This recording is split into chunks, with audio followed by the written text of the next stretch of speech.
Hello, Philadelphia. It's beautiful to be in your city today. Where are the girls? Schwarzenegger was a fun one. They're very happy to be in the Philadelphia area. This is Bobby Deren from Philadelphia.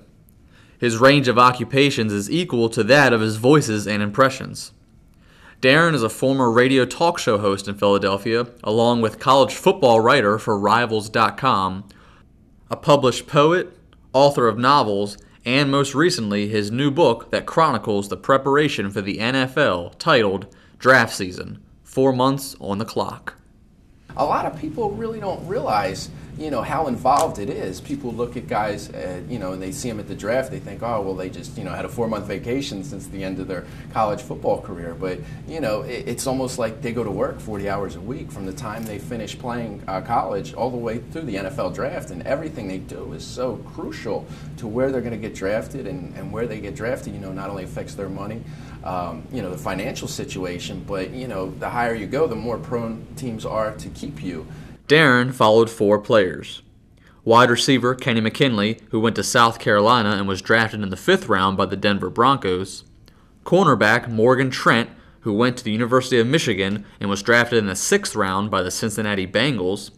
Offensive tackle Lyden Murtha went to Nebraska and was drafted in the 7th round by the Detroit Lions, but now plays for the Miami Dolphins. And linebacker Franz Joseph, who went to Florida Atlantic and was undrafted and went to the Canadian Football League.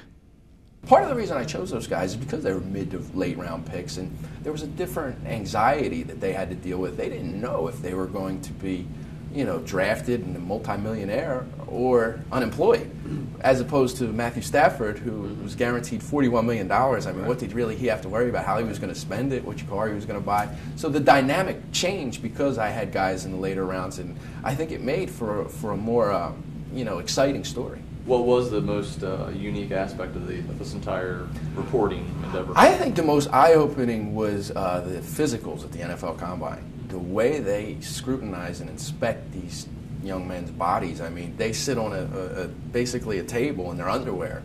And 6 or 7 doctors come in at one time, and they're pulling on them, and they have to sit there, try and be loose, and they're grabbing their arms, they're grabbing their neck, they're every part of their body, and they'll go through this, a few different rounds, and then they send them to the hospitals. They actually bring in files of dating back to every injury these kids have ever had. They had an x-ray from one of my players, Lyden Murtha, when he broke his femur in the 5th grade. 5th grade? 5th grade. They had the x-ray from that, and they will bring them in a room and say, tell us about your injury past. They'll write down everything. Then they bring them in another room, and a guy will bring out a file, and they have the injury past. So immediately they're testing them to see what they told them. They know everything, but they want to see what the players tell them. How does Bobby Deren define himself? What are you? I mean, are you a writer? Are you I'm a writer. Sports fan? What are you? Writer. Writer? Yeah, I mean, I couldn't make my living doing anything else. I mean, I've written a lot of different types of things, and I enjoy writing different genres.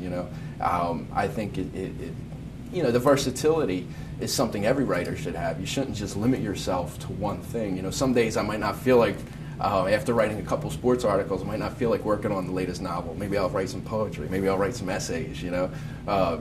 Something of that nature. But I always have to be writing. So people will ask. Some people say I'm a reporter. If you ask me, I'd say I'm a writer. And of course, Bobby can always write for one of his many characters.